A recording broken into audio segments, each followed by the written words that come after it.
Hello, everyone, and welcome to another edition of the Pinstriped Prospects Podcast. This is episode 48, and this week I am your host. I'm Rob Pipsner. I am the founder of Pinstriped Prospects, and we got to start this week off with a little bit of sad news. Rob Terranova, who is our usual host here on the Pinstriped Prospects Podcast, is leaving the website. It is not in anything bad, but he got himself a new job that's just a great opportunity for him, and I wish him all the best in his future endeavors. He will be greatly missed on Pinstripe Prospects. He was a big part of this website the last year, and I hope you all enjoy the changes we're going to be making over the next few weeks. We're going to have some new podcast hosts rolling in and out to find the next regular host for the Pinstripe Prospects Podcast. One of those candidates is with me today on our panel as a guest. He is our Tampa Tarpons beat writer for 2018. This is his first year with Pinstripe Prospects. This will be his first season. He was with me down in Tampa when we covered minor league spring training, and I hope you guys like him. His name's Omari Brown. Omari, how you doing? Hey, what's going on, everybody? Glad to be here. Long-time listener of the podcast, big fan, and I'm very excited to be a part of the team this season, and I'm ready to rock and roll, man. I'm excited. There's big things happening and throughout the entire Yankees organization and with, our team at Pinstripe Prospects, so I'm glad to be a part of it. Yeah, Omari, me and you met through Antonio, who was our Tampa Tarpons beat writer last year, or Tampa Yankees beat writer last year. Antonio is moving on to a new role into the website, working mostly on scouting and multimedia. He's going to be helping us a lot with video and scouting reports from down in Tampa, so that includes the GCL and the Tampa Tarpons. Are you excited to get your first taste of covering a baseball team this year? I'm excited. Just being over here in minor league spring training, I was a kid in a candy store. So it was just, this is what I want to do. This, baseball is a way of life for me. So I was just excited to have this opportunity, and I was just taking it all in. And it was just great to see the camaraderie, the coaches, players, everywhere. It was just a great atmosphere. Everyone was just happy, and we're all ready to see some baseball. Yeah, and we're happy to have you on board on Pinstripe Prospects. And also joining us this week, someone who's kind of become a regular on the podcast. You've heard him for the last few weeks talking about everything Yankees. He is a connoisseur of sorts of good baseball. He is my partner in this endeavor that is Pinstripe Prospects. He is Paul Pagnotta III. Paul, how you doing? Doing great, Rob. Thanks for having me on for episode number 48. How was Tampa, man? I heard you guys had a lot of fun, got a lot of good stuff, and got some great footage and great work done. Tampa was great. I mean, I loved every second of being down there, and I wish I was still down there. When I stepped off the plane this morning at like 1:30 a.m., I was like, I wish I could just go back. Like Omari said, it was like being a kid in the candy store, and I loved every second of it. I mean, it was a lot of work, and it took a lot out of me. And as you can see, I'm kind of red from the whole experience, but it was well worth it. And, well, I think it's the first chance I've had to get some color for a little while, and at least not until those camp days start in Staten Island. But, Paul, I know you've had a chance to be in Tampa for start of Major League spring training, so you know exactly what it's like down there, and you know some of the people that I met down at the complex, so you know exactly what I was going through down there. It is, for a baseball purist like myself, it is some of the best games you could go to. It is just really fun to be around, really fun to watch, and you get to meet some really cool people. 100%. It's a first-class organization all the way. Being a first-class organization, you got to have first-class people. And you have people like Pat McMahon, Jody Reed, and then, obviously the players conduct themselves in such a great way. They're so friendly. There's really not one bad thing I can say about the organization and my time spending with the organization and now covering the organization. It's just first class, and the Yankee way is something that 29 other teams envy in Major League Baseball, and there's only one Yankee way, and it's cool and very special to be a part of it. Yeah, and I agree. It was great being down there because I got to see a lot of people I've become friends with over the years. The aforementioned Pat McMahon, who I've met many years ago when he was managing Staten Island, me and him became pretty good friends. I got to see Ty Hawkins, who haven't seen in a couple years. Hawk was the Staten Island Yankees pitching coach for many, many, many years. He's the hitting coach of. Did I say pitching coach before? You did. I wasn't gonna jump in and correct you, but you can do that. I have no problem with that. Yes, he was the hitting coach for Staten Island for many, many years. So that's my mistake. I'm sorry. He's the hitting coach for Trenton this year. I believe he actually has held before. He was also the hitting coach for the Battle Creek Yankees back in the day. So that's going back there a while, and he's been known as one of the best hitting coaches in the system. And he's a really good guy that fans do not know that he's a really big part of developing these Yankees hitting prospects. And of course, other guys I got to see down there like Mario Garza. He's running the Dominican operations for the Yankees. He's just a great guy too. And it was just great being down there and just having a lot of fun. Absolutely. But I was down there to do some work, and a lot of work was done. Not as much as I wanted to because of my bad Wi-Fi down there, but I got to see a lot of great players down there in Tampa, and one of them is a guy that you guys might not know yet. I mean, if you followed along almost a week ago, we highlighted him as a player to watch on our website in our daily notes from the complex, and that is second baseman Ezekiel Duran. And this is a kid that really kind of came out of nowhere. He was a Dominican. He was signed out of the Dominican Republic last year as part of the international free agent spend.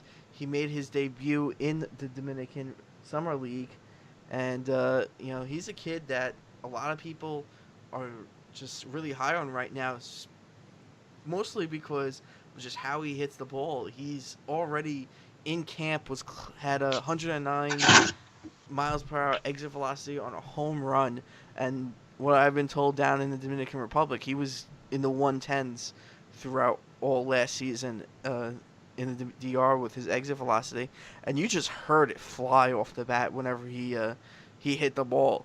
And he's a guy that it's going to be really interesting to watch down the road. And if I were to compare him to anyone, I honestly don't know who yet. I've only got the chance to see him about 3 or 4 times down in camp, so I haven't had the chance to really evaluate his skills. But he looked pretty good in the field. He's very vocal out there, so he knows when to call people off in the making plays. He's made some pretty good plays out there as well, and it's just at the plate he's been incredible to watch. And if you're watching this podcast, you can see the video from one of these games. He's just an interesting guy to watch. He's pretty young. This is going to be a first year stateside, and if I had to guess, he'll probably head down to the Gulf Coast League to start the season. But I wouldn't rule out starting in Pulaski or Staten Island. The Yankees have done that before when a guy did well in the Dominican Summer League, pushed him up to Pulaski or Staten Island to get his first stateside experience. And him being in minor league camp right now, there's a pretty good chance that that could happen.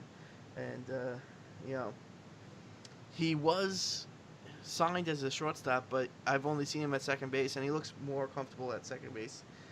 And it's going to be an interesting guy to follow, and I hope everyone enjoys the coverage we have of him. But moving on now, there's some other guys that we saw down in Tampa. And Omari, I want to bring you in here because you got to see some of them with me down at minor league camp. And who impressed you the most? I mean, there were a lot of impressive guys. You could definitely see the Yankees, all the money that they've allocated into these players' development and the scouting. One guy I want to say it's a name that we're all familiar with, but Dylan Tate. Dylan Tate is a former 4th overall pick, so we know that the talent's there. I was happy to see Dylan Tate looks like he put on some good muscle. So with that muscle, and he looks very fluid in his mechanics. I was happy to see the late life on his fastball, explosive slider, and we saw him pitch against the Pirates, and he was operating from, I believe it was 95 to 96. So yeah, good life on the fastball. The slider was, down and away, wipeout slider to the righties, and he was overpowering a lot of those Pirates guys. So it was really great to see. I think with Dylan Tate, the durability has been an issue. His mechanics, I know the Rangers tried to change his mechanics, but he looked very comfortable, and it's good to see that he put on some good weight because that'll be in his favor if he's going to stay in the starting rotation. So it was definitely good to see from Dylan Tate. And he's a guy we're expecting to see start the year in Double-A with the Trenton Thunder, and their media day is next Tuesday, I believe. So we're gonna have a lot of coverage from media day down there from our own Matt Cardos. So guys, if there's anyone on these lists, minor league lists, that you really want to see, who would it be? For me, it's gonna be another guy that I thought that impressed me. I would say J.P. Sears. I think as people know, if you don't know, J.P. Sears was a part of the Nick Rumbelow trade. So he and Juan Then came over. And J.P. Sears, he's not gonna wow you with his stuff, but he showed great command of his fastball. There was a couple breaking pitches that he has a very good feel for, and I liked it. He wasn't. He's deceptive, so he hides the ball really well. I got to see him in a relief appearance. Rob, I know you got to see him in a start. So all in all, we, as a team, we saw 7 innings plus from J.P. Sears, and we saw 14 strikeouts. So just those, I think that J.P. Sears is going to be one of those hidden gems of this organization, and we were able to, the Yankees were able to acquire him for basically a 40-man roster move just to clear some space. So I think that was good to see as well. Yeah, I agree. And, I saw Sears in a start where he pitched 4 innings and struck out 8, and he just looked masterful, commanding that fastball that was just 88 to 90 miles an hour from the left side. It wasn't anything, crazy. It was just command of the strike zone. He was ahead of hitters, and he's just getting them out. And, he was on pace to get a lot more strikeouts in 4 innings, but, it didn't happen. But for me, the guy that I was kind of impressed with that is a real nobody when it comes to Yankee prospects, it was David Metzger. He's an infielder. He was a minor league free agent, a non-drafted free agent last year. He made his debut in the Gulf Coast League where he hit about 280 in the Gulf Coast League. But I was watching him in camp this year, and he played all over. He played for pretty much every level in camp this year, and every at-bat was just crazy impressive.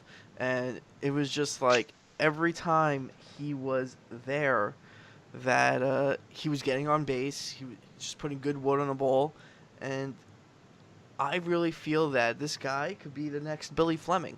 It's interesting to say that because not many people really know Billy Fleming. Billy Fleming was a non-drafted free agent who just hits really well and does things really well in the field and very versatile. And that's something I noticed about Metzger. He's very versatile in the field.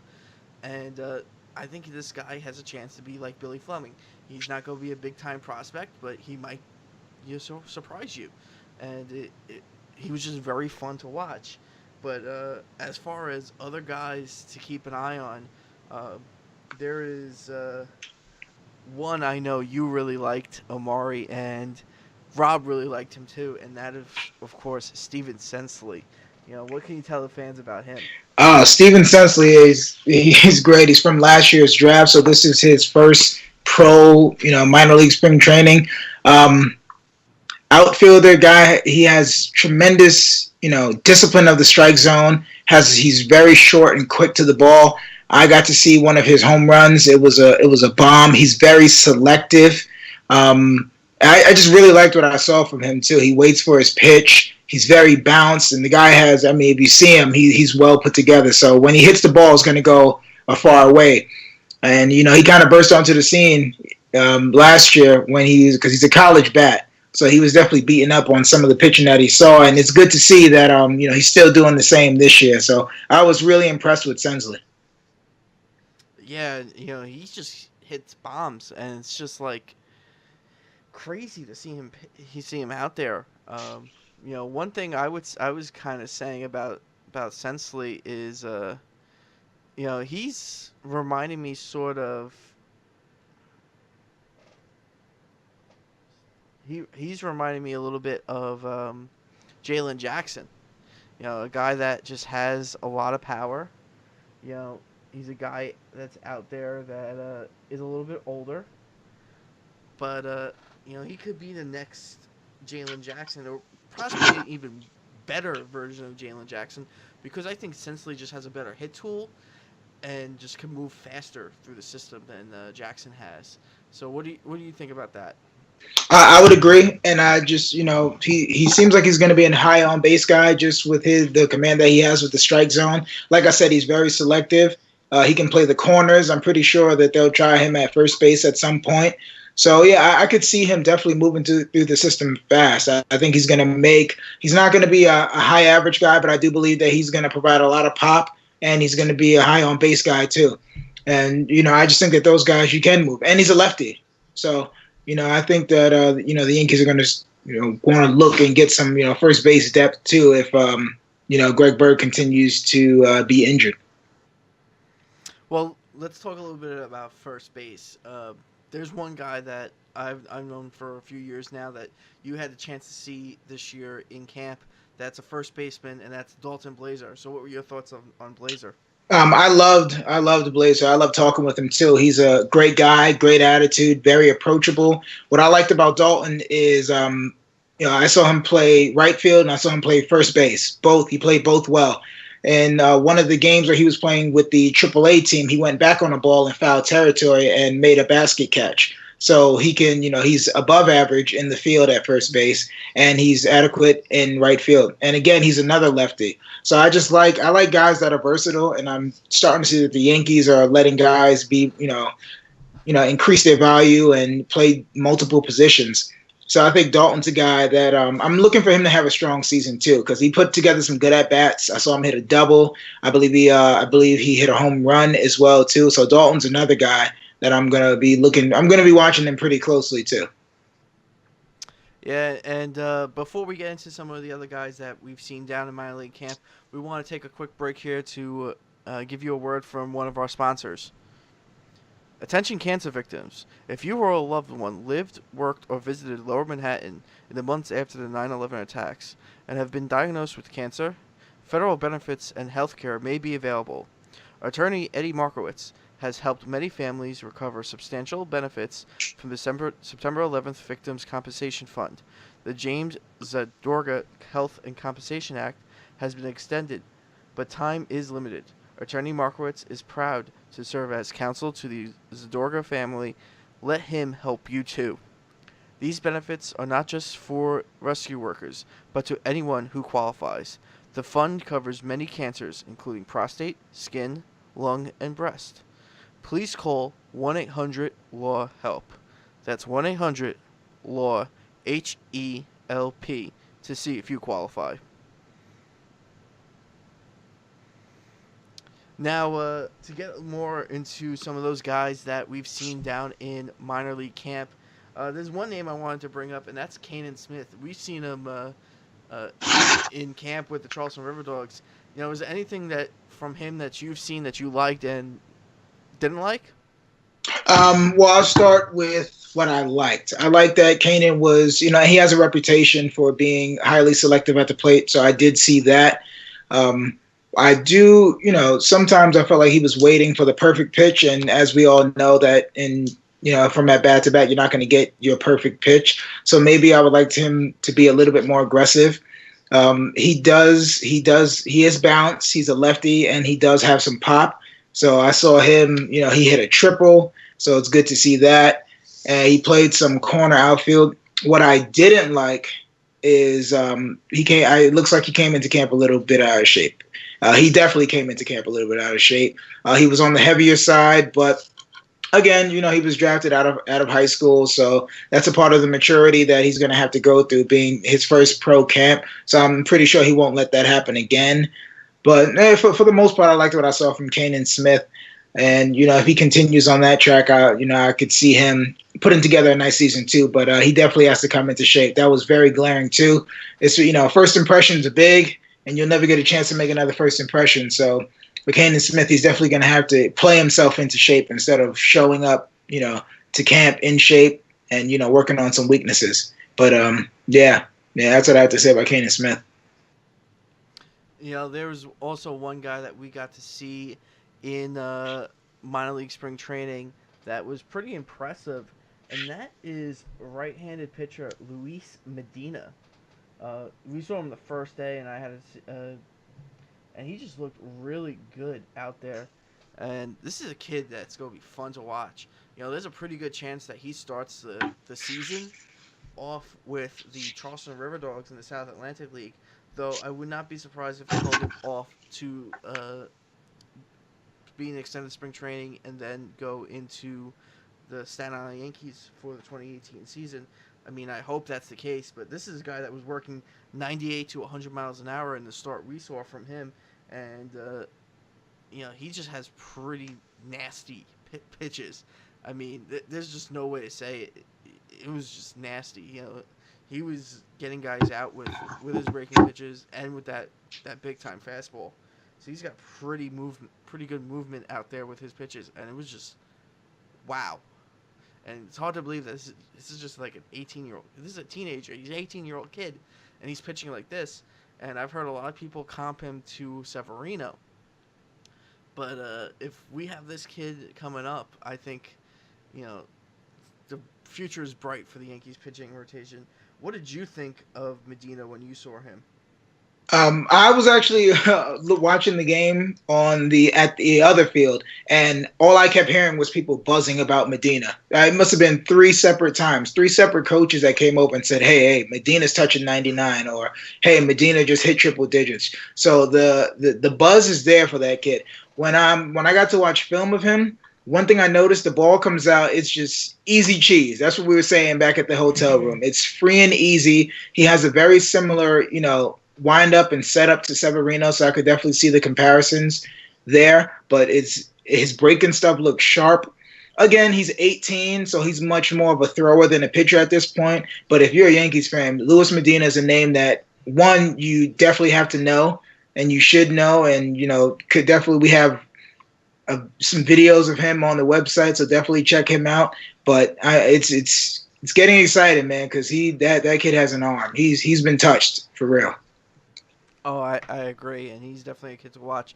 But another guy that I saw that I really liked, and I think is sort of underrated, is Pablo Olivares. We got to see him in camp with the Charleston River Dogs, and Pablo just looked pretty good in every at-bat I saw him.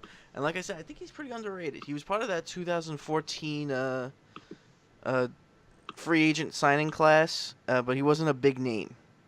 And he's a guy that I think will start this year off in the outfield for the Charleston River Dogs. And I think fans should definitely keep an eye on him, because even though Florial gets all the hype from that 2014 class, I think Olivares could be something special there and could help the Yankees if he gets the chance. And you can see here the video of him. This was an RBI double that he hit while in spring training. And if you have a chance, check out our YouTube channel. We have a lot of great video from minor league spring training and a lot more to come, because we have a lot more to edit. We have many hours worth of video to go through to bring you on our YouTube channel, so check it out. And this is just some of it. So if you've been watching these podcasts, yes, a lot of this video is all ours. This is stuff you'll see on our YouTube channel, so please go check it out. And I want to bring in Paul for a second. And Paul, there's someone I saw in camp that you got to see a little bit in Major League Camp, and that is Estevan Florial. Now, from Major League Camp, what was it from him that you liked? His maturity. He looked like he belonged up there. He ran extremely well. I believe he had 3 triples. Played defense pretty well. I believe he misjudged 1 ball out of all the chances that he got. But for such a young guy, he seemed mature. He seemed like he belonged. And in speaking with him at last year's MLB Futures game, he's just a humble kid, got a great head on his shoulders, got great makeup. It's just off the charts. And, we were talking offline, Omari and I were, and, if he could just cut his strikeouts down, he's going to be a real special talent for years to come. I like to comp him a little bit to a better fielding Adam Jones. He can run a little bit, plays a good center field, but Florio's a little bit quicker. I will say he did get bigger. I noticed that in spring training. He did add some muscle. I had the opportunity to see him a little bit. I'm sure you got to see him a little bit more than I did. What did you guys think of Flo? Well, I got to see him in very limited at bats. I think I only seen him in 6 at bats because I'm running around while I was down there doing photos and video work, so I didn't get a chance to watch him. I do plan to go back on the video feed and watch his at bats later, but I did catch like 6 of his at bats while he was down there, and he struck out in like 4 of them. Okay. So it was like he either struck out or he got an extra base hit, which is just crazy to me. But listen, this is baseball. If you're successful 1/3 of the time, you're a Hall of Famer. Yep. And if those other 2/3, if you strike out those 2/3, as long as you're getting on base that other 1/3, who really cares? That's my view on the whole strikeout thing. I don't know about you. So for my philosophy, I'm a little old school. When it comes to strikeouts, I don't think it'd be one thing if you're a judge or a stand and you're going to hit the ball out of the park once every 10, 11 at-bats, and you're going to hit 50, 52 home runs, which is very, very rare. I believe you can have a certain select few guys that can strike out. However, if you have a whole lineup that can strike out, you're not going to go too far. And I think that's where the Yankees ran into problems back in the Robinson Cano days. They had a lot of guys that would strike out quite a bit. And, you got to put quality at-bats together when it comes time in the postseason. You're facing, real good pitching, 1, 2, 3 guys, that are elite. And you just can't strike out, But like I said, you can live with it if you're hitting 52 bombs. That's okay. But you can't have too many guys in that lineup like that. Well, like I said, to me, if you're getting a hit that 1/3 of the time, who really cares what you do those other 2/3? But that's just baseball. That's just my opinion on it. But I may be an outlier there.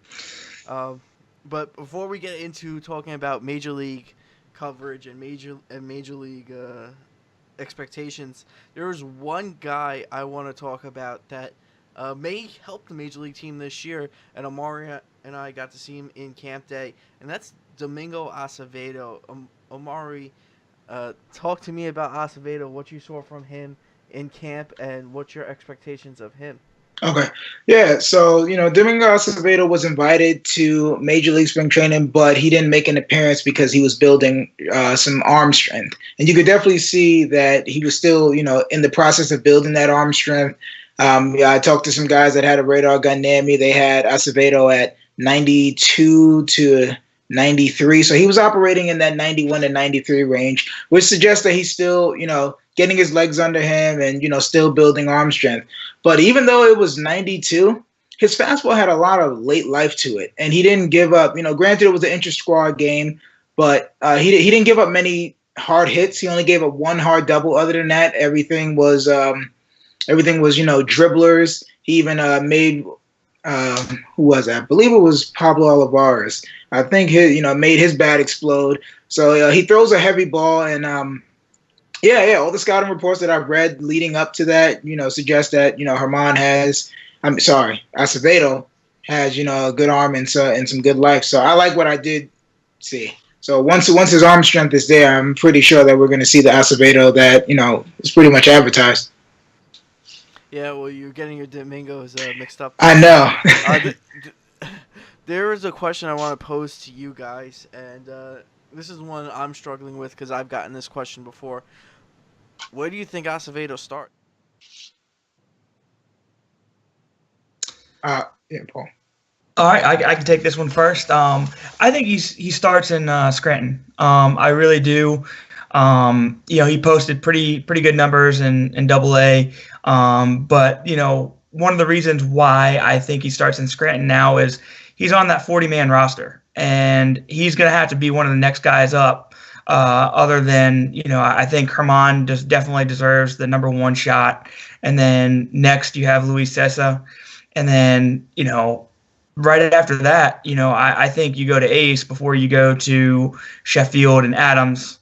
I think he starts in Scranton. It's purely, from a business standpoint, you're going to need to have him contribute. Otherwise, he's just a wasted space in a very valuable roster spot. Yeah, I'm definitely gonna. I think. I could see him definitely starting in AA Trenton just because he's still building up arm strength. So I think that that there's a case for him to be there. But what Paul said, he's definitely going to be there. He might even pass Luis Cessa after the first month of the season because Cessa, I don't think Cessa looked great in spring training, so he left much to be desired. But when you think about that, Sheffield is definitely going to need a full year in AAA just because of the time he's missed. Adams, Acevedo. And so I could definitely see him starting in AA just until he gets all his arm strength back. Go into the Major League side of things, and before we talk about season previews, I want to get Paul your reaction a little bit to Major League spring training and your thoughts heading into the start of the season on some of the guys at the Major League level. Absolutely. Well, be my pleasure. I really thought it was fitting that the way that the final spring game ended and the storyline was just perfect because I think that's just a sign of things to come. The Yankee formula is going to be put runs on the board early to get out to an early lead. The starting pitches well until around the fifth inning, and then the bullpen slams the door shut. And that's exactly what we saw at SunTrust Park on Monday. Dylan Betances looked fantastic. I'll get to him in a minute. Aroldis Chapman looked fantastic. David Robertson pitched well. Sonny Gray had, if it was the regular season, he looked like he was in midseason form. And Stanton and Didi both homered. It was that was the first two Yankee hits were home runs, 2-run home runs by Stanton and Didi. But some tidbits around Major League camp.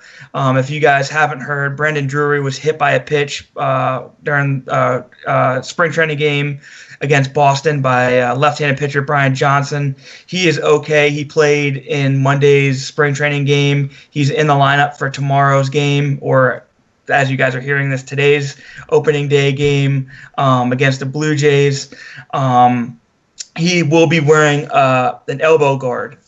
So that is something to keep an eye on, his comfort. He said he hasn't worn it in the past because of the discomfort and his lack of comfortability with having that extra armor on, but he said it's just not worth it now. So he will be starting the year playing with that. Jacoby Ellsbury will start the year on the 10-day disabled list with a strained oblique. He is progressing nicely. We should see him after those 10 days are up, assuming there's no setbacks. Who impressed and who didn't? That's the root of what you guys are going to want to hear. Dylan Betances really impressed me this spring. His numbers don't look great, but he repeats his delivery much better. He was much more consistent with his fastball. Austin Romine really, really impressed me this spring. He slashed .394, .447, .545 with 5 doubles, 4 RBIs in 16 games, and looked great defensively. This is a guy that I've been kind of critical about his lack of hitting, and looks like he kind of tweaked his stance a little bit, looks a little more closed. So that's something to keep an eye on if he performs much better, and to hear about the work that he did with Marcus Thames in the offseason. Jonathan Holder is another guy that really impressed me. 12 strikeouts, no walks, 1.64 ERA. Just fantastic work from him. Earned the spot in the 25-man roster. Domingo Germán, another name, 17 strikeouts and 5.2 innings pitched with a 2.3 ERA in 6 games and 2 starts. Who didn't? Masahiro Tanaka. His stuff just wasn't there. His pitches were flat. His low velo led to a 7.24 ERA. Adam Warren was a bit concerning to me. He gave up 15 hits in just 10.2 innings pitched. I think you guys had a chance to see him on the minor league side. Can you tell me a little bit about what you guys saw from him? Yeah, I got to see Adam Warren pitch in a game for the, I believe it was the Charleston River Dogs. They had a bunch of the major league guys come down and just to get their work in, and he didn't look bad, but after an error extended the inning, he gave up like 3 straight hits to allow the runs to score and couldn't finish out the inning. But when it's all said and done, it's odd he struggled that much against single-A hitters, or in this case, it's really like rookie league hitters, and that's kind of disconcerting to me. I don't know about you. Sure, yeah. Amari, were you watching that game? Do you have anything to add? No. I actually didn't get to see Adam Warren, so Okay. I'm hearing this for the first time too. Okay, gotcha. Well, I'll finish up here, but the last disappointment to me was Greg Bird. His timing was terribly off. He slashed 154, 267, and 231. That means he just hit one lone home run. On Saturday, the oft-injured Bird was sent to Dr. Daniel Murphy in Tampa, Florida for an MRI and CT scan on his sore right foot. The results showed inflammation. As a result of that, the training staff, Stevie Donahue and his staff, sent Bird to New York to see a specialist, Dr. Martin O'Malley, for more tests on Monday. Those tests came back not good. They showed a broken bone spur in his right ankle that required surgery, which was performed on Tuesday by O'Malley. Dr. O'Malley is the doctor who removed the os trigonum bone, if I'm saying that and remembering that correctly, from Bird's right ankle last July. He's expected to miss 6 to 8 weeks. That's a huge blow. I can't say I'm surprised. It sounds terrible to say that I was waiting for something like this, but when's the time to pull the plug? As far as giving this guy a shot, I'd love to hear from you guys, because my patience is wearing pretty thin with him. He just can't stay on the field, and if we have a chance to acquire a Justin Bour, at a low cost, a guy who's going to hit well, compete, and play a decent first base, why not do it? I've always been a Greg Bird fan for a long time, and ever since I saw him first play in Staten Island, and I just can't help but feel sorry for the guy, because every time he gets a chance, he gets hurt, and it sucks, because me and you, Paul, know what he can do, and we got the chance to see it all throughout the minors. Just how good of a hitter he is, how good of an approach he has at the plate. He was always touted as being one of the best hitters overall in the minor leagues, and it just sucks that something happens every time he gets his shot, and it's there's going to come to a point where you go like, all right, wipe your hands with it. There's nothing more we can do. We have to move on. Right. So we see that affecting other decisions in the organization. So with Bird going down on an injury, that Neil Walker pickup looks huge now. Absolutely.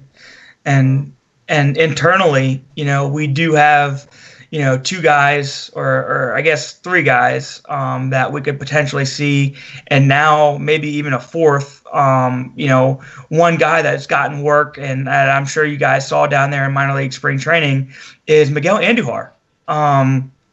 He's, obviously a third baseman, was competing for the third base spot, and now all of a sudden, he got sent back down, and they're working with him at first base. That could be something to keep an eye on. You have Billy McKinney, who's yet to make his major league debut. You have Tyler Austin, who's another oft-injured prospect, 4A type of guy, meaning send up, call down. That's the 4A. Well, I'm glad you mentioned Tyler Austin, because he's the one that's essentially replacing Bird on the roster right now. Yes, and I don't know about you guys, but I absolutely agree that he was the best option. Having said that, I think Adam Lynn would have been the best option, and you and I think differ on that. Austin, was optioned and then recalled due to Bird's injury, as you just said. He had a .222 batting average this spring with 4 home runs. What that tells me is a low batting average with some pop. Adam Lind could provide, that 300 level type of hitting with that little bit of power, great off the bench guy, and, in a pinch can even play in the outfield just like Austin can. I think we're going to come to regret letting Lynn go, or I could foresee him becoming a Yankee once again in the near future. Well, he is still out there. As far as I know, no one's signed him yet. So if things in the next week or so don't go Austin's way and don't go Walker's way, I wouldn't be surprised if the Yankees do make an offer out there to bring him on, because they don't want to go out there with a hole in their lineup like that, and I wouldn't blame them. And, I'm a big Tyler Austin fan. I'm a huge Tyler Austin fan. I think him healthy, he could do a lot better than some of the other options we have. And I know you talked about Miguel Andujar. Rob and I were talking about Miguel Andujar last week. It's kind of funny that everyone's making a big deal about him working out at first base. This is the first time he's going to get game action at first base during a season, but it's not the first time he's worked out at first base. Right. Hell, last year when we went to Trenton, remember we were there before the game, and he's out there. Yep. First base. Sure thing. Even took, he takes drills all over the infield. Mm-hmm. So he's been doing that for years. So it's nothing really new to see him get some work out at the position. And I know I almost said Girardi. Aaron Boone has said that they're going 80-20 with him, 80% at third base, 20% at first base, which I don't blame him. The more versatility you have, they've been preaching versatility for everyone. 100%. But he's been the guy that's been 100% third base, so it's not exactly going with that versatility motif that they've been saying. So they're getting him some work at first. But one thing I would note that Andujar has just a gun for an arm. You're wasting that at first base. What do you think? I agree, but at the same time, his issues are with his glove and also with his arm. If you remember correctly, his arm drops. His arm tends to drop, which causes the ball to sail. That's been a major issue for him. So yes, his arm is strong, but is it accurate? He, I believe, is going to be able to make those throws as a first baseman, stepping in or out depending on where the runner is, and throwing to second base to complete a double play. I believe he's going to be able to be a great cutoff man. He'll be able to nail runners out, from right field, center field, cutting it off and throwing it home. But, it hasn't been great at third base. And, I've been one of his biggest critics, to become just calling it spade to spade, unfairly a little bit. Omari was saying, first impressions. My first impression wasn't very good, and it's just still kind of stuck with me, even though he's really to his credit, worked very, very hard and improved his defense tremendously. But long story short, you got to have his bat in there, and that's what's going to do it. So if you got to, even if he had a Manny Machado type arm and you like Brandon Drury and, you think he's going to play a better third base, then you got to put Andujar at first because of his bat, if it's going to play at the major league level, we'll find a spot for you. Yeah, I mean, like you said, but like you said, you look at the stats. He's improved every year defensively, and I think he's really making huge progress with his defense. And I didn't really see much this spring that looked bad from him defensively. I mean, I saw him made some pretty good plays down there at third base. So I wouldn't even give him a knock on his defense.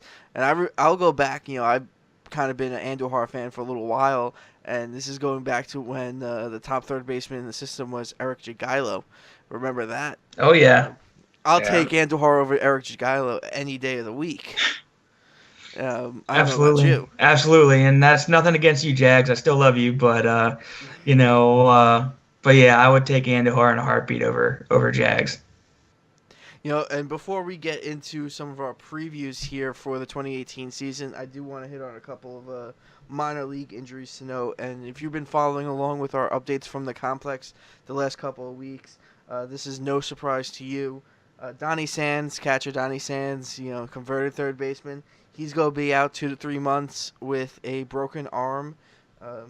He suffered a minor league game on the road. He broke his arm on a backswing.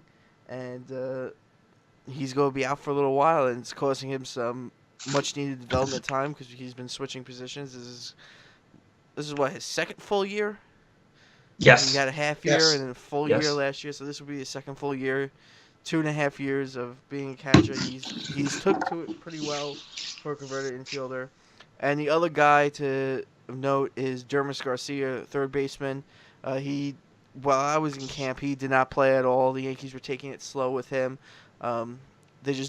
He's fine. They just didn't want to rush it. He had a small tweak that they just wanted to just be very careful with. And he's slated to start the year off with the Charleston River Dogs most likely. And he's another guy from that 2014 free agent class. He's actually one of the big name signings from that 2014 free agent class that everyone's been up in arms about, like, what are we getting from it? Well, a lot of those guys this year are Rule 5 eligible, so it's time to see what we got.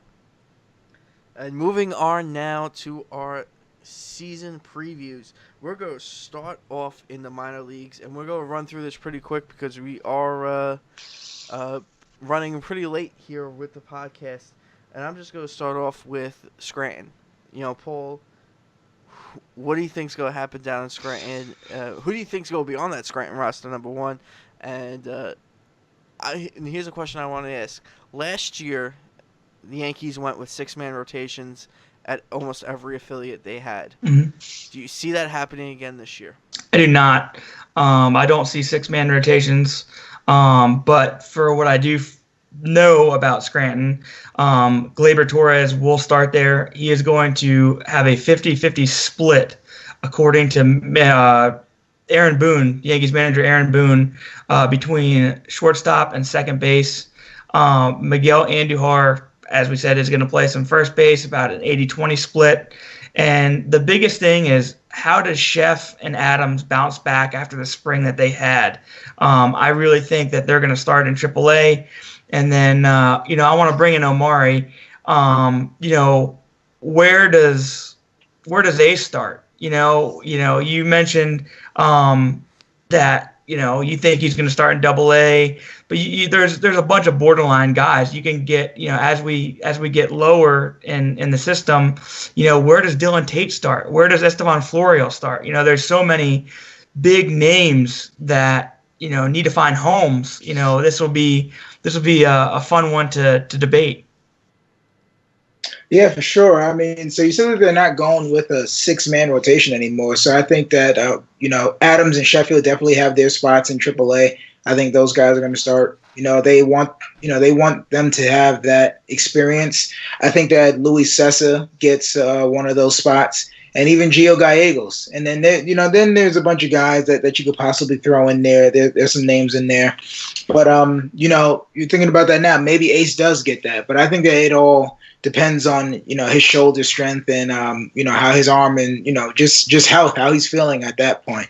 But I think the AAA rotation is going to be pretty exciting, at least from a prospect name standpoint, because those are names that Yankees fans have been hearing for the last few years right now. So I think that the Scranton team is good. I think the Scranton team is going to be stacked, and not stacked with a bunch of veteran quadruple A players. You're going to see guys like Clint Frazier.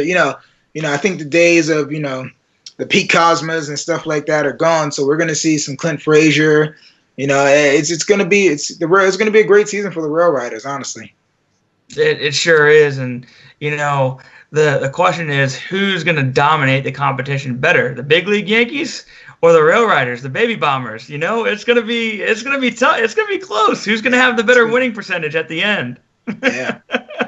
Paul, I'm actually going to disagree with you about the 6-man rotation because I think they have enough at every level to do a 6-man rotation this year. Okay. Especially when you take into account that guys like Luis Medina, they want to have him at about 100 innings this year.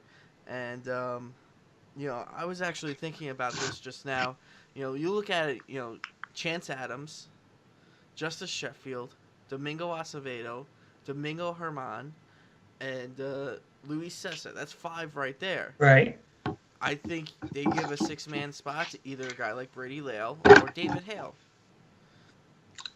What do you think? The reason why I don't like it is because it's the reason why I don't like having rule changes in the minor leagues. You got to set these guys up for success, and I believe a definition of setting these guys up for success is having them accustomed to pitching every 5th day. You run into that issue with Japanese starters when they come over and they're pitching once a week, every 6th day, every 7th day. And, it's a real issue. And, I think at the end of the day, if you're talented enough to make the major leagues, it shouldn't bother you that much. But we're talking about fringe guys. We're talking about kids here.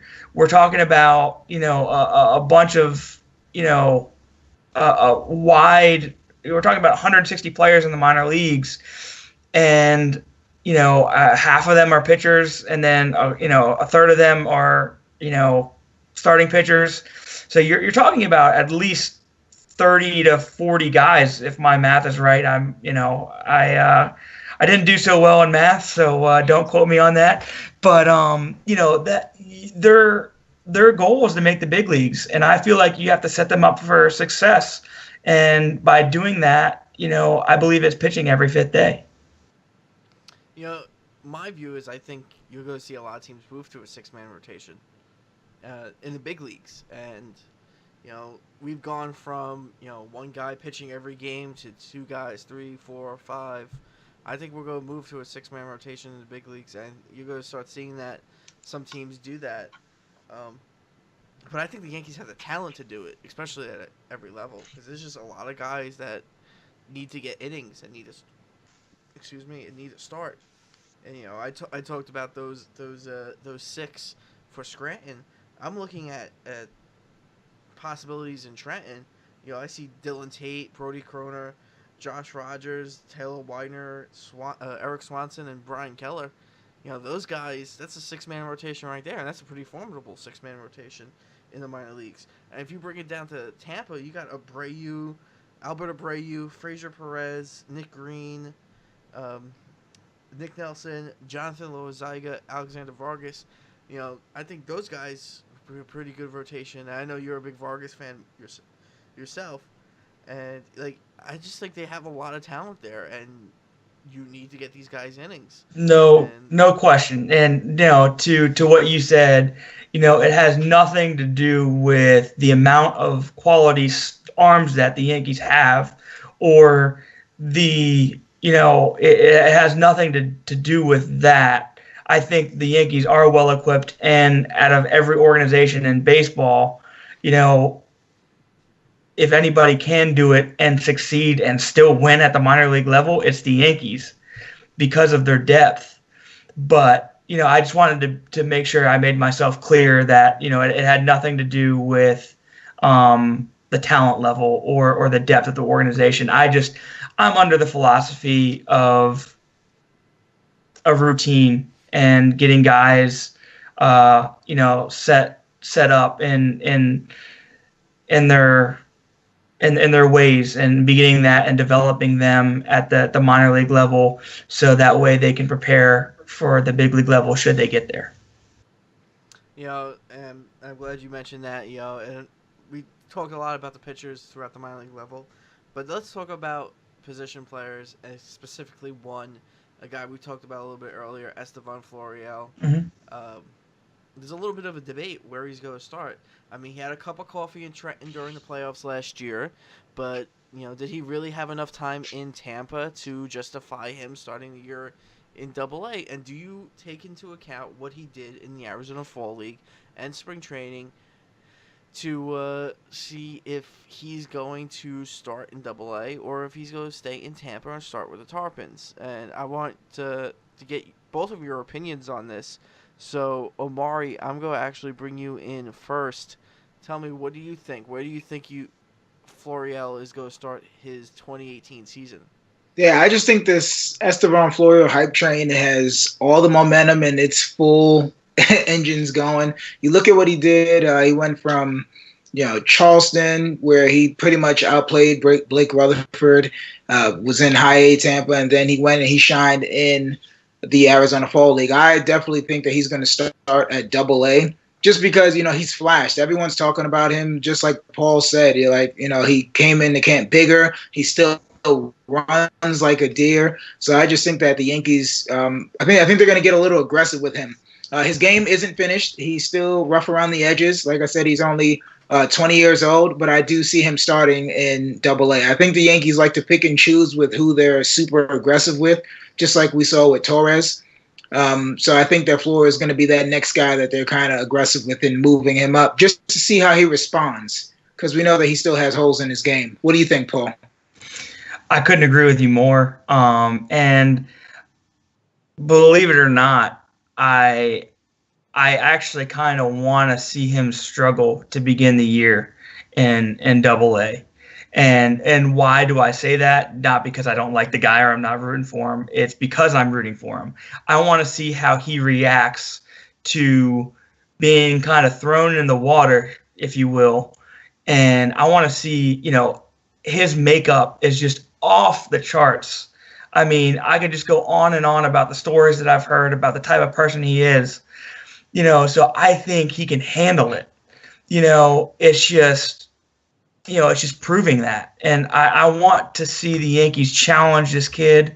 I think he's talented enough to make the adjustments. And I think it's just going to exponentially progress this young kid's career in a positive way. So I really hope he starts on Thunder Road.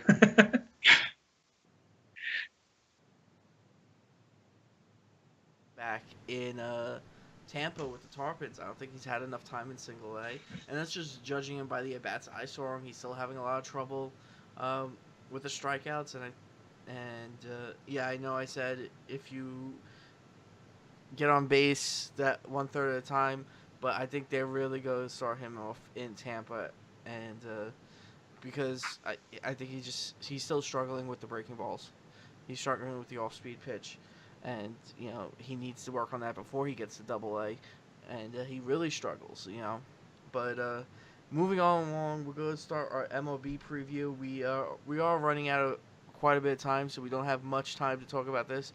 But I'm going to bring you in, Paul and Omari, and let you guys talk about the MLB team just for a little bit. All right, absolutely. Well, I'll kick it off.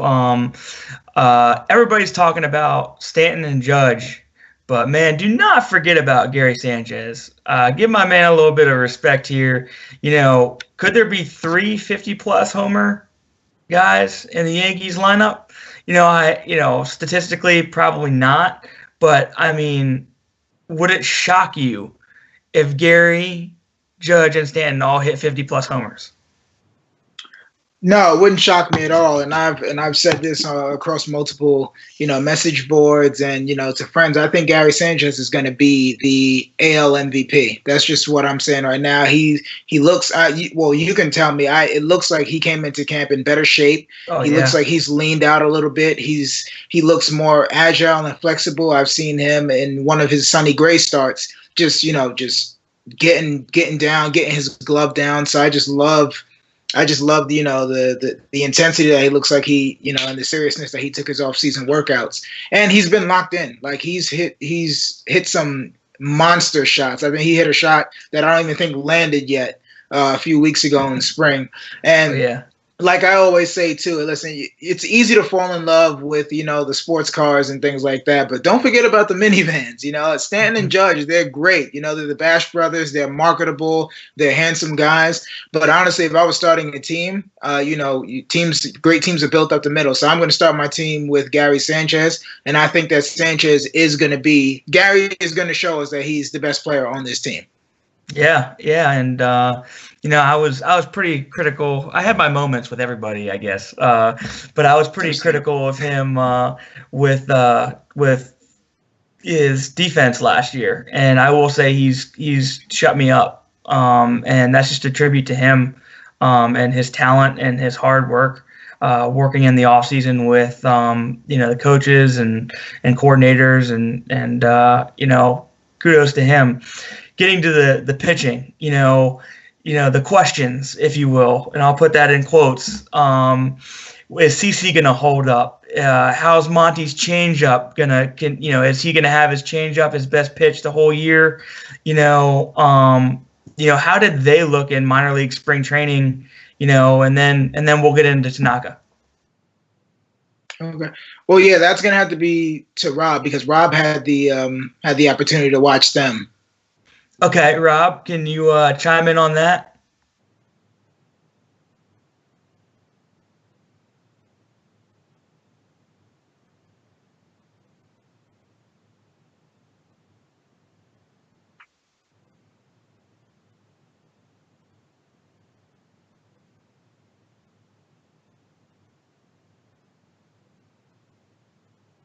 Mm-hmm.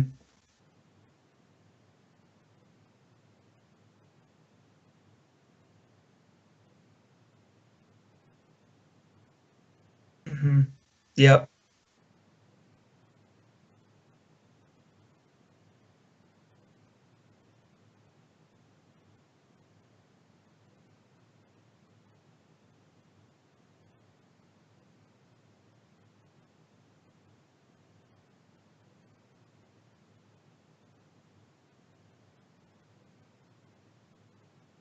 Mm-hmm.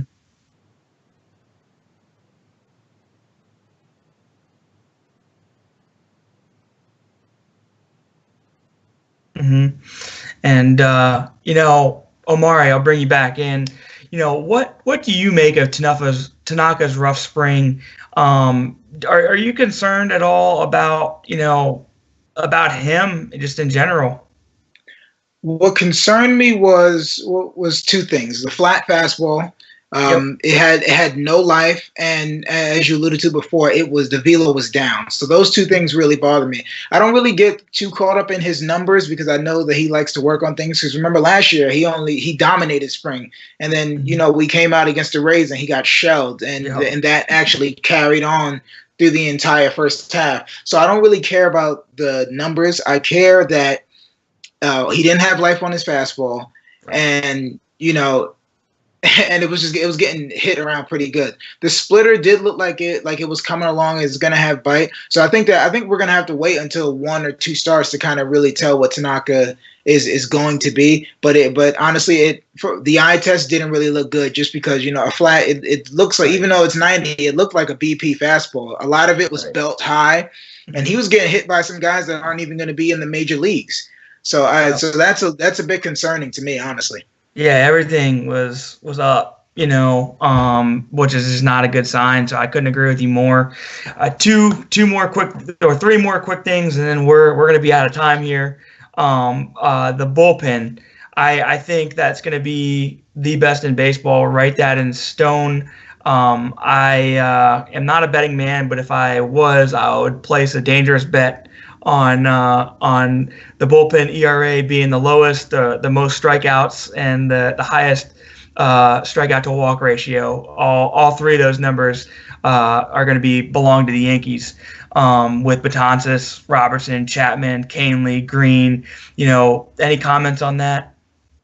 I just think that is going to be historic. Honestly, you look at those guys. I think they're going to have the highest K per nine rate in history. There's really no weak links in that bullpen that I'm starting to see. Even Adam Warren, even if he had, even though he, as we said earlier, he had a difficult spring. Adam Warren is a pro and he's going to figure it out. Even Chasen Shreve, he looked pretty good too. I know that people were talking about that he's working on. I think he's going to go away from the splitter and more towards a circle change. So maybe that's going to dive away from the right-handers. So maybe he's going to be more effective against right-handers. Honestly, I think there's a lot of uncertainties, and health can play a part. But I think that this bullpen, we can take that home. I think the bullpen is going to be one of the things that that we don't have to worry about. And it's good. One of the great acquisitions, or not even acquisitions, one of the pieces that we kept was Larry Rothschild. So that's one less thing that Aaron Boone, as a first-year manager, has to worry about. I think that Larry Rothschild knows those guys. We're not going to overuse them, and we're not going to overwork them. And, one guy we didn't even mention, Chad Green. So he's going to go back to, being a multi-inning, bullpen weapon again. So I think that this bullpen, get your runs early because they're not going to come late. Right. I'm glad you mentioned Chad Green because I saw him in a minor league appearance at the camp at the complex, and he just looked phenomenal. He struck out 3 batters in 1 inning of work, and it was just – he looked like a machine out there. He just got what he had to do and did what he had to do and just got them all out on strikeouts. And he's just an incredible pitcher to watch in person, and I'm glad I had a chance to see. Yeah. And the last 2 quick things, I'll do the quick one first, and then we'll leave on a debate. The first one is Clint Frazier. He, according to multiple reports, is progressing finally and is starting to perform baseball activities. I know you guys heard or saw him in BP. Is that correct? Yeah, I got the chance to watch him take BP twice on the last 2 days I was in camp. Nice. If you go back and look at our Twitter account and our Facebook account, we did live stream the first day on Twitter and the second day on Facebook, so you could check and watch him at BP. The second day, he hit a couple of bombs out, and he's looking healthier. He looks like he's getting back into rhythm. He looks a lot better than he has. I know he said he's feeling a lot better, so I think we're going to see him back real quick. Yeah, I completely agree. And the last one, we'll leave you with a nice little debate. Well, I don't know if it's going to be a debate. I guess we'll see where everybody stands on this. But for me, I can't go through an MLB season preview without naming the impact players that I believe are going to be a part of the roster when it comes time in October. And one of those guys is going to be starting in AAA. We mentioned him, Gleyber Torres. I believe it's just a question of when this guy gets his feet underneath him, when he starts to get into his groove, he's going to be called up this year.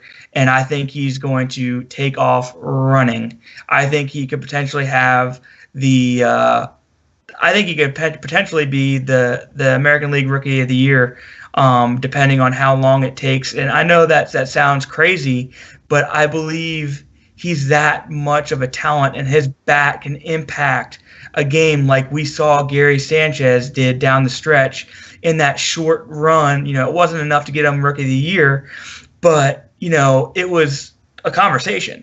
And I think Gleyber is that type of talent.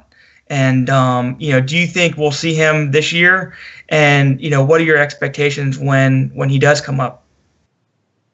I think it has more to do with, because now Glaber's going to play second base. So right now we have two guys that can, that are capable at second base. Tyler Wade, to everyone, Tyler Wade is all the rage right now. So Tyler Wade is, he's going to be penciled in to get some at bats, and then you have a real legit pro as in Neil Walker. So you got to figure when Greg Bird comes back, Neil Walker and Tyler Wade are going to be sharing that time at second base. So I just think that unless those two either get injured or they're ineffective, I think Torres might, be spending his entire season just, rounding back into shape. I do think he's a generational talent. But the guy that I want to say is going to make an impact, because as, Paul and Rob, you both know that you won't last an entire year with just 5 starters. So those 6, 7, and 8 starters are going to be very important. And my guy is Domingo Germán. I think that Germán he's almost 2 years removed from Tommy John surgery. So we're seeing the arm strength back. He's operating anywhere from 95 to 97, depending on the length of the outing with sync. He needs to work on his breaking pitch and also, some command with his changeup. But we know that, you look around baseball, guys are blowing their arms out just because, pitchers are throwing way harder now. We're going to get at least 10 to 12 starts from somebody that wasn't named in that starting 5. And I think that Domingo Germán is going to be very valuable either as a spot starter or even as a multiple inning reliever. So Domingo Germán is my guy that I think is going to make an impact that, we didn't see leading into this spring. Well, I agree with Paul that Torres will make an impact, but my choice is actually going to be Tyler Wade. And I think he's going to make it the same type of impact that Ronald Torres made last year, where, he's very versatile and he just hits really well. And we started seeing that a little bit in spring training, and we saw it all throughout his minor league career. This guy can play all over, every infield position, every outfield position, and he can hit. So I think he's going to be a big part of this Yankees team in 2018. But that will do it for all of us here at Pinstripe Prospects. We are signing off on this 48th edition of the Pinstripe Prospects Podcast. I want to thank you all for joining us this week. I'm sorry for going a little bit longer than we usually do. And again, for those who missed it at the beginning, we are switching things up. We're going to have new hosts over the next few weeks of the Pinstripe Prospects Podcast. So you get to see a lot of new faces on this podcast, and it's going to be a fun few weeks and a fun start to the season. Next week, we're going to have a lot of stuff from Media Day at Trenton, Scranton, and Charleston. So be on the lookout for all that stuff. And if you haven't already, check out pinstripeprospects.com. Check out our new player database. And now that I'm back from spring training, we're going to do a lot of updating to that player database. There's a lot of names to be added, a lot of names to take off. We talked a little bit last week on the podcast about guys that were released. So go check out that episode. And if you have not done so, subscribe to this podcast on iTunes, Google Play, iHeartRadio, and TuneIn Radio. If you haven't yet, subscribe to our YouTube channel. Like us on Facebook. Follow us on Twitter. Follow us on Instagram. We are all over. We go bring you the Yankees prospect news and now Major League news this year to you. And we have a great team of guys working out here. And don't forget, if you're on Apple iTunes, give us that 5-star rating.